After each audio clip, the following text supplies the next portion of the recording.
Vive la liberté. Chronique de l'association pour une constituante, www.pouruneconstituante.fr.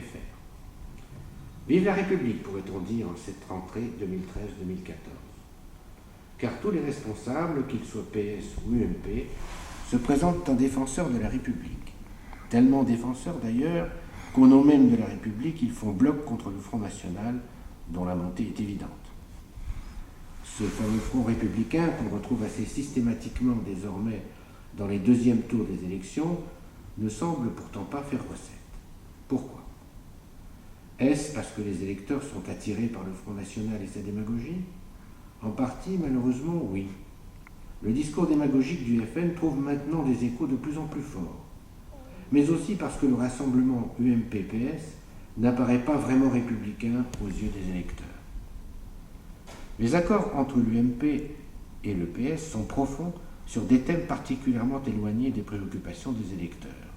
Qu'il s'agisse de soutenir une construction européenne profondément libérale, de remettre en cause une démocratie locale ancrée depuis des siècles dans notre paysage politique, de soumettre systématiquement les élus du peuple au pouvoir de l'exécutif, de soutenir l'action de tant de communautarisme.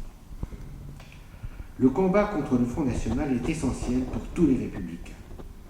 Mais il ne suffit pas d'être hostile au FN pour être républicain. Ce serait trop facile. La République ne se définit pas seulement par ses ennemis. Elle est un vrai combat sur des principes humanistes et démocratiques.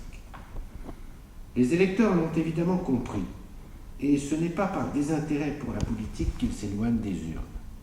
C'est parce que les principaux dirigeants, de droite comme de gauche, ne se soucient plus de la volonté populaire. Ce n'est donc pas en se proclamant républicain qu'on obtient le soutien des citoyens. C'est en acceptant cette vérité, pourtant inscrite dans notre Constitution, que la souveraineté appartient au peuple et que le principe de la République est le gouvernement du peuple, par le peuple et pour le peuple. Le déni de démocratie qu'a représenté le traité de Lisbonne contre le vote du 29 mai 2005 n'a pu qu'alimenter les réactions favorables aux démagogues. L'appel à l'élection d'une constituante au suffrage universel est la réponse à cette dérive.